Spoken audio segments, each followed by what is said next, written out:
Bienvenue pour cet atelier Philips dans le cadre des Journées européennes de la Société française de cardiologie. Nous allons évoquer dans cet atelier la place de l'écho-Doppler pour l'exploration des sténoses carotidiennes, et on voit d'emblée que les recommandations de la Société européenne de cardiologie mettent l'écho-Doppler comme technique de première intention lorsqu'il s'agit d'évaluer, de dépister les sténoses carotidiennes, avec un grade de recommandation qui est particulièrement fort. Ce grade de recommandation est équivalent à celui qui est proposé pour l'angioscanner ou l'angio-IRM. Pour autant, lorsqu'on parle d'écho-Doppler, eh bien, souvent, on met en avant le caractère opérateur dépendant de la méthode, de sorte que l'on peut se demander s'il n'y a pas des pièges, des limites à cette technique, toujours pour l'exploration des sténoses carotidiennes. Alors, les pièges et les limites, ça peut être d'ignorer le diagnostic. Ça peut être de sous- ou de surestimer la sténose. On constate qu'en fait, les, les, les pièges sont souvent liés à un problème de langage. Ils peuvent être aussi liés à un problème de technique, d'expérience. Et c'est ce que nous allons essayer de voir dans les quelques minutes qui vont suivre. Juste un petit commentaire, quand on regarde ici cette coupe longitudinale et que l'on voit cette plaque hypoécogène importante, eh bien, on se rend compte qu'un des pièges est, par exemple, de ne pas recourir à l'ensemble des méthodologies possibles en écho-Doppler et de passer à côté d'une plaque que l'on ne verrait pas si on n'objectivait pas ici en Doppler, dans une modalité du Doppler puissance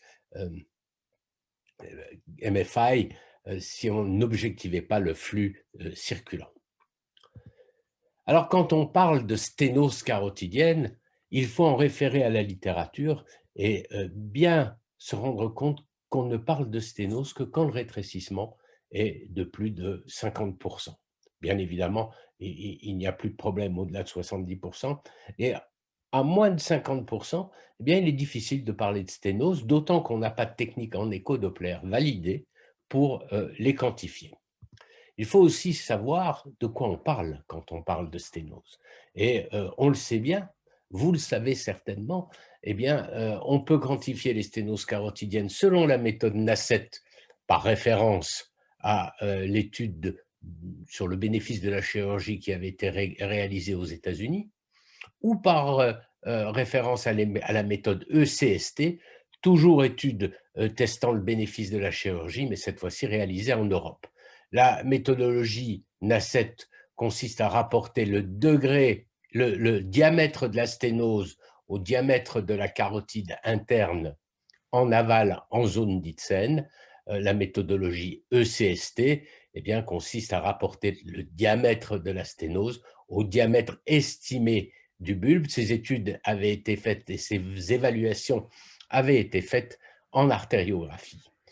Ici, pour bien montrer que quand on a une sténose de l'ordre de 50% en mode ECST, eh bien, cela correspond à une sténose de l'ordre de 0% en mode NACET.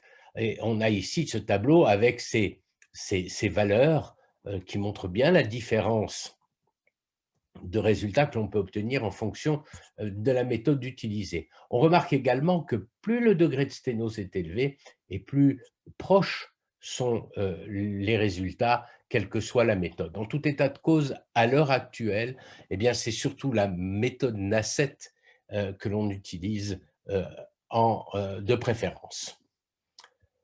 Et puis, autre méthode, autre type de résultat, c'est les méthodes de quantification en réduction de surface. Et on voit là aussi que quand on a une sténose, par exemple, à 75% en réduction de surface, cela correspond à une sténose de 50% en réduction de diamètre. Ceci est important à préciser car, alors de moins en moins souvent, mais néanmoins, des collègues radiologues peuvent nous donner des résultats d'évaluation de sténose en surface et estimer ces surfaces comme ces sténoses comme très importantes. Or, il n'y a à l'heure actuelle pas d'études qui permettent d'adopter une stratégie thérapeutique sur la base d'une sténose en réduction de surface. Il faut donc rester prudent et encore une fois bien préciser quel type de référence on prend pour quantifier la sténose. Quoi qu'il en soit, quand on parle d'évaluation d'un degré de sténose en écho-Doppler, eh bien, on fait référence essentiellement à l'évaluation vélocimétrique, celle des flux Doppler. Et donc, on transpose la mesure d'une vitesse en Doppler à la mesure d'un diamètre. Encore une fois, il faut préciser quelle est la méthode radiologique quelle est la méthode de référence pour pouvoir quantifier de manière pertinente les sténoses. Alors, il y a aussi d'autres arguments, ici les flux de basse fréquence pour parler d'une sténose très serrée. On ne va pas rentrer dans les détails, simplement bien rappeler que c'est le Doppler qui permet de quantifier la sténose et que c'est l'élément fondamental. Cette évaluation de Doppler, eh bien, c'est le résultat de l'équation. Elle se fait par l'équation de Bernoulli et on retrouve ici la courbe célèbre publiée par Merrill Spencer en 1979 où l'on voit que le degré de sténose augmente avec les vitesses jusqu'à un certain point, puisqu'après 98%, les vitesses vont baisser. On est proche de l'occlusion, on est en pré-occlusion, ce qui d'ailleurs va générer potentiellement une ambiguïté. Parce que si l'on regarde ici, pour une valeur de vitesse maximale systolique donnée, si l'on s'en réfère à cette courbe, eh bien, on peut avoir une sténose soit à 60%, soit ici à 98%. Et donc, il convient d'avoir une exploration complète qui inclut à la fois le Doppler pulsé, mais aussi l'imagerie ultrasonore et le Doppler couleur pour mieux évaluer le degré de sténose. Et quand on regarde finalement cette image, on voit qu'en ce qui concerne ce patient en particulier, on a une vitesse maximale systolique à autour de 40 à 50 cm par seconde, que cela correspond ici soit à l'absence de sténose, soit alors encore une fois à une préocclusion. La réponse, elle est dans l'image où l'on voit qu'on a effectivement une sténose hyper serrée, préocclusive, avec une diminution très nette des flux en aval. Donc, encore une fois, avoir une exploration complète autant que faire se peut. Les pièges de l'écho-Doppler, c'est finalement deux types globalement. Ceux liés à des problèmes techniques, les réglages de la machine, quel type de sonde on utilise, la position de l'échantillon, et puis le problème majeur qui est celui de l'angle. Et ces problèmes-là sont dus à l'opérateur. Et puis, on a des problèmes qui sont des pièges qui sont liés au patient lui-même, les calcifications, les kinking, les occlusions contralatérales, le fait qu'il s'agisse d'une occlusion ou d'une préocclusion, les variations du débit cardiaque qui peuvent constituer des éléments pouvant nous induire en erreur. Et ceux-là sont liés clairement aux patients. Alors, on va essayer de les passer en revue. Et si l'on considère les problèmes techniques, encore une fois, les réglages de la machine sont fondamentaux et si on peut faire une échocardiographie avec un réglage qui reste fixe, la réalisation d'un échodoppler vasculaire, carotidien en particulier, mais pas seulement, nécessite d'avoir la main constamment sur les boutons de réglage pour pouvoir s'adapter aux conditions circulatoires du patient. Et puis, il faut choisir les sondes les plus adaptées. Et puis enfin, bien positionner le volume d'échantillon et tenir compte de l'angle. L'angle est un élément, l'angulation est un élément fondamental en échodoppler. Il faut respecter un angle de moins de 60 degrés. Si l'on s'en réfère à la formule du Doppler, eh bien, à partir du moment où on a un angle à 90 degrés, le cosinus de cet angle est égal à 0 et il n'y a plus d'effet Doppler. Qui plus est, en écho-Doppler vasculaire, il faut en outre corriger l'angle dans le sens du flux tel qu'on le voit ici. Cette correction d'angle étant fondamentale, regardez ces trois exemples de la même image. Ici, un tir Doppler effectué avec une bonne angulation, mais sans correction d'angle, la vitesse maximale systolique est à 40 cm par seconde. Ici, un tir Doppler effectué dans les mêmes conditions, mais avec une correction d'angle tout à fait aberrante, la vitesse paraît alors particulièrement élevée à 350 cm par seconde. Et ici, toujours dans les mêmes conditions, mais avec une correction d'angle adéquate, la vitesse est à 70 cm par seconde. C'est bien évidemment ici la valeur optimale. Il faut se méfier de ne pas tenir compte de ces vitesses très élevées. Alors bien évidemment, c'est caricatural, mais il n'est pas rare de voir ici, de voir parfois des erreurs d'évaluation liées à ce problème d'angulation. Un des problèmes majeurs de l'échodoppler, ce sont les calcifications. Les calcifications importantes génèrent un cône d'ombre et bien évidemment, en arrière de ce cône d'ombre, eh bien, il n'est pas possible dans les conditions normales de visualiser le flux, ni de visualiser d'ailleurs la lésion elle-même. Alors il y a des trucs, on peut baisser la PRF, essayer de forcer un peu le gain en Doppler couleur ou comme ici en Doppler énergie. On peut utiliser des sondes de fréquence plus basse, une sonde de fréquence plus basse, ou encore se servir de l'écho de contraste qui va souvent permettre d'objectiver un flux en arrière de la calcification. Ce qui est fondamental, vous voyez ici, on a ici deux exemples d'ailleurs, de deux patients différents avec un cône d'ombre du même ordre, et on va voir que pour l'évaluation de la sténose, eh bien, ce n'est pas du tout le même type de patient. Chez le patient A, on va trouver un aliasing à la sortie de la calcification. Chez le patient B, il n'y en aura pas.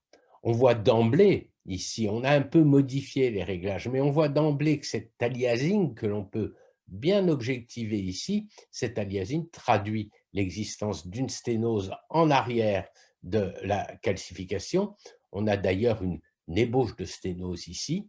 Et lorsqu'on va regarder maintenant le tir Doppler, le patient A, à la sortie de la sténose, on aura une vitesse maximale systolique particulièrement élevée à 456 cm par seconde, traduisant une sténose serrée de la carotide interne, alors que pour le patient B, toujours à la sortie de la sténose, l'enregistrement montrera un flux de vélocité tout à fait normal.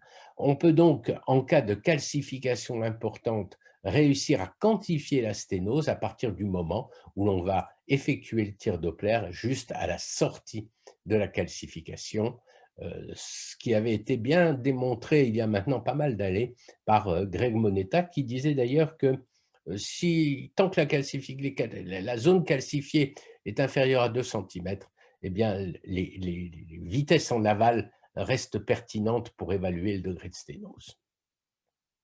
Autre type de piège possible, c'est la mise en évidence d'un aliasing au niveau d'une plicature, d'une boucle, d'un kinkin.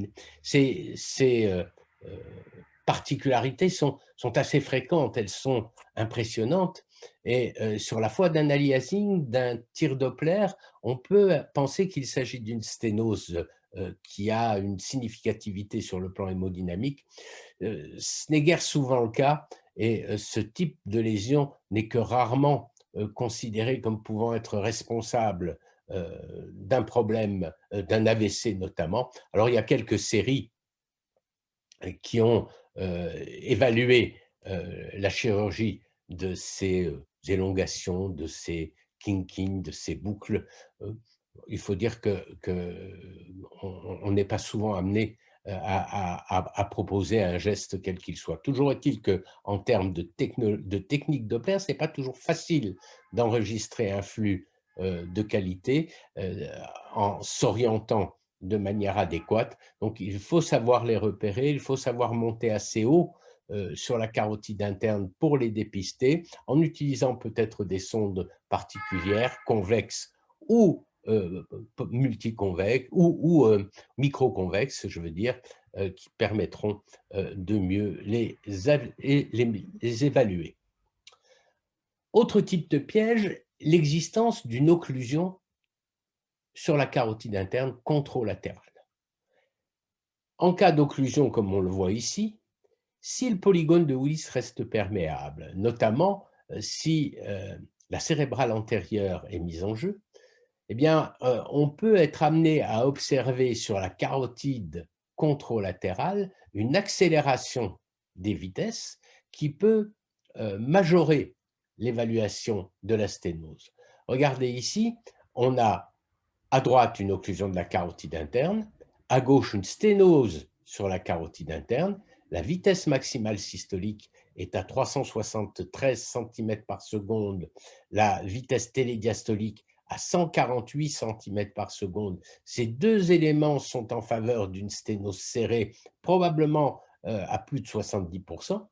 Or, quand on calcule le rapport carotidien, je vous le rappelle, vitesse maximale systolique au site de la sténose sur vitesse maximale systolique au niveau de la carotide commune homolatérale, quand on mesure ce rapport carotidien, il est à 3,2, ce qui témoigne d'une sténose qui ne dépasse pas 60%, donc moins importante et moins serrée que ce que pourrait laisser penser cette évaluation des vitesses stricto sensu.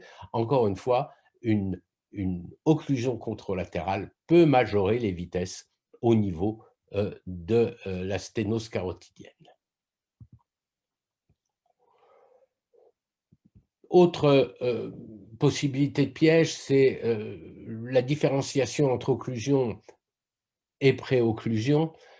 On voit ici ce qu'on appelle un string sign, c'est-à-dire un flux résiduel, un petit flux serpigineux à l'intérieur d'une carotide en grande partie oblitérée. Alors souvent, on ne parvient pas à voir ce microflux, je dirais, ce microchenal. Avec du produit de contraste, on les voit de manière bien plus facile. De fait, il y a peu de pertinence clinique à différencier occlusion et préocclusion, car la plupart du temps, cela n'implique pas de modification thérapeutique. Pour autant,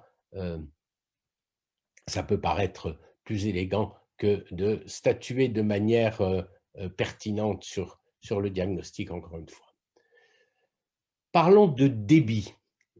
Chez les patients qui ont un débit cardiaque élevé, on peut avoir une accélération des vitesses au niveau des différentes artères. Alors, si cette accélération des vitesses, en l'absence de toute lésion, touche l'ensemble des troncs artériels supraortiques, eh bien, il faut penser à une hyperthyroïdie. Et on a ici un exemple d'hypervascularisation au niveau de la thyroïde. Si, par contre, cette accélération des vitesses est unilatérale uniquement, il faut alors, et surtout s'il s'agit d'une accélération au niveau de la carotide externe, penser à une fistule artério-veineuse, ce qui n'est pas si rare que cela. Il faut d'ailleurs y penser aussi lorsque, mais c'est un autre problème, on explore les patients se plaignant d'acouphènes.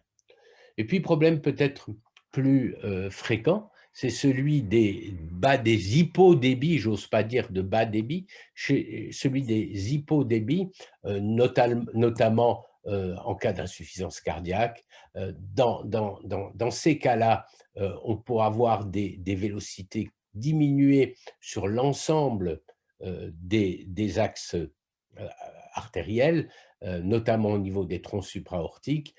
C'est tout l'intérêt d'utiliser le rapport carotidien qui tient compte des variations hémodynamiques. En cas de sténose aortique, eh bien, on pourra observer, comme c'est le cas ici, un ralentissement du temps de montée systolique, ralentissement du temps de montée systolique qui s'observera sur les deux axes carotidiens, mais aussi sur les vertébrales, mais aussi sur les sous-clavières. Si on a un ralentissement du temps de montée systolique localisé à un côté uniquement, eh bien alors il faut évoquer une sténose, si c'est à droite, soit du tronc brachiocéphalique artériel, soit de l'origine de la carotide commune gauche, droite, pardon, et si c'est à gauche, de l'origine de la carotide commune gauche. On voit ici un exemple où on a un ralentissement du temps de montée systolique de la carotide interne, et ici droite, et ici un flux normal au niveau de la carotide interne gauche. Il s'agissait d'une sténose du tronc brachiocéphalique artériel. Il faut également, on peut également tenir compte des lésions d'aval, et les sténoses de la carotide intracrânienne ainsi que les sténoses au niveau du polygone de Willis ne sont pas rares. On peut avoir ici une diminution de l'ensemble des vélocités, mais aussi souvent une diminution du flux diastolique essentiellement. On a ici cet exemple avec un flux diastolique sur la carotide interne qui est particulièrement amorti, en relation avec une sténose serrée de l'artère cérébrale moyenne que l'on objective ici très bien au scanner, ici et ici. Enfin, là plutôt, c'est la sténose calcifiée de la carotide interne, et ici la sténose de l'artère cérébrale moyenne. Enfin, il faut bien évidemment se référer à des données pertinentes pour évaluer les sténoses. Celles les plus pertinentes à l'heure actuelle sont celles du consensus de von Reutern en 2012, qui associe des critères vélocimétriques, mais aussi des critères morphologiques. Dans ce consensus, on classe le rapport carotidien comme un critère additionnel. On est beaucoup à penser qu'il s'agit là d'un critère majeur et qu'il doit toujours être évalué pour tenir compte, notamment, on l'a vu, des variations hémodynamiques. Alors, je ne vais pas rentrer en détail dans ce consensus que vous connaissez toutes et toutes certainement, mais bien évidemment, il faut s'y référer, c'est ce qu'il y a actuellement de plus pertinent. Pour vous montrer simplement un exemple d'une évaluation de sténose carotidienne en écho-Doppler, avec ici un balayage en coupe transverse, une coupe longitudinale, on retrouve une plaque à prédominance hypoéchogène. Rappelez-vous qu'en mode B, on aurait du mal à voir la plaque, et que c'est donc le Doppler couleur ici qui va révéler, comme ici en coupe transverse, qui va révéler la sténose avec cet aliasing. Si on fait un calcul en diamètre, eh bien, on a une sténose de l'ordre de 71%. En surface, on a une sténose à 91% qui équivaut à 70% en réduction de diamètre NA7. La vitesse maximale systolique est à 400 cm par seconde, le rapport carotidien est à 5. L'ensemble de ces données concourent à quantifier la sténose de l'ordre de 70%, voire un peu au-delà. Encore une fois, les critères majeurs, eh bien, ce sont les critères ici vélocimétriques. les mesures en diamètre, les mesures en surface n'étant là que pour conforter l'évaluation vélocimétrique. En conclusion, vous le voyez, l'écho-Doppler finalement, c'est pas difficile.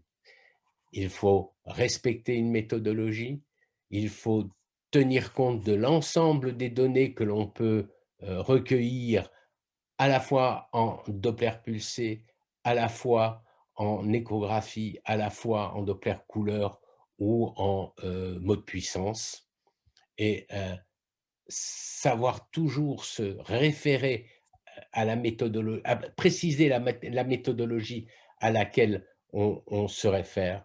Et puis, mais ça c'est une remarque plus personnelle, je crois qu'il faut éviter les sténoses à 30 les sténoses à 20 d'une part parce que ça affole les patients, d'autre part parce qu'on n'a aucune méthode réellement validée pour quantifier une sténose à 20 ou 30 en écho-Doppler.